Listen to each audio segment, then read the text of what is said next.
Halo teman-teman, kami dari kelompok 3 akan menyampaikan materi mengenai kepemimpinan dan budaya kerja dalam manajemen strategis yang beranggotakan 7 orang, yaitu Paris, Karina, Alma, Alia, Via, Maza, dan Rahmatun. Tahukah kamu peran kepemimpinan dan budaya kerja dalam manajemen strategis menjadi landasan utama bagi kesuksesan organisasi dalam menghadapi tantangan dan mencapai tujuan jangka panjangnya? Lalu, apa sih kepemimpinan itu?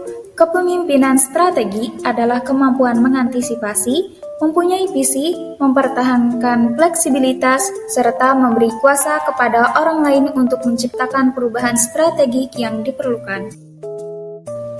Peran pemimpin bisa dikatakan secara strategis ada 3 macam. Yang pertama, peran hubungan antar perorangan. Dalam kasus ini, fungsinya sebagai pemimpin, contohnya sebagai pembangun tim, pelatih, direktur, dan mentor konsultasi. Yang kedua, peran informal, yaitu berfungsi sebagai monitor, penyebar informasi, dan juru bicara. Yang ketiga, peran pembuat keputusan, yang berfungsi sebagai pengusaha, penanganan gangguan, sumber alokasi, dan negosiator.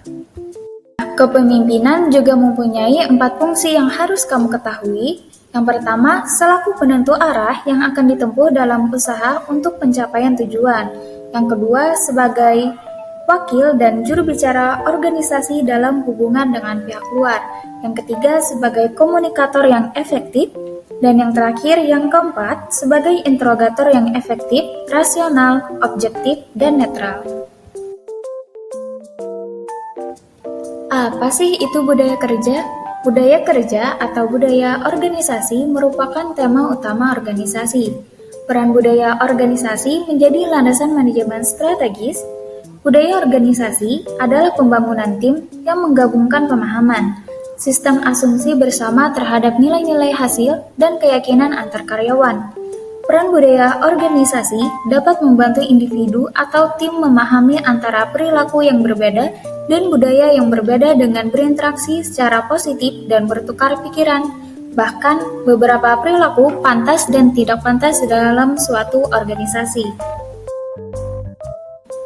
Adapun elemen budaya organisasi, yang pertama artefak, yaitu hal yang paling mudah untuk dilihat dan ditangkap saat kita memasuki sebuah organisasi, karena hal ini berhubungan erat dengan apa yang kita lihat, apa yang kita dengar, dan apa yang kita rasakan saat berada dalam sebuah lingkungan organisasi.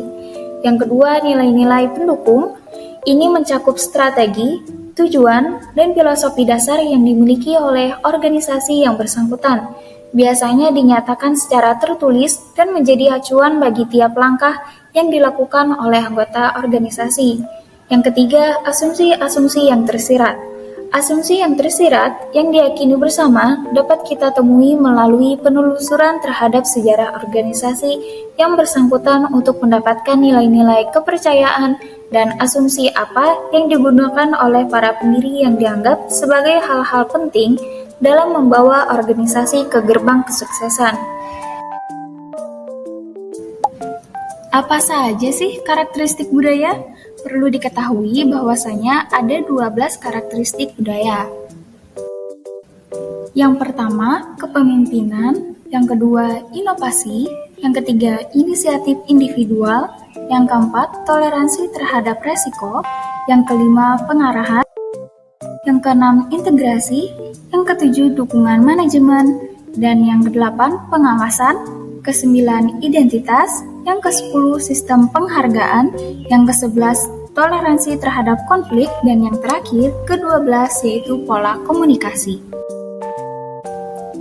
Adapun fungsi budaya dalam organisasi terdiri dari 5 fungsi. Yang pertama, batas. Batas budaya berperan sebagai penentu batas-batas, yang artinya budaya menciptakan perbedaan atau yang membuat unik suatu organisasi dan membedakannya dengan organisasi lainnya. Yang kedua, identitas.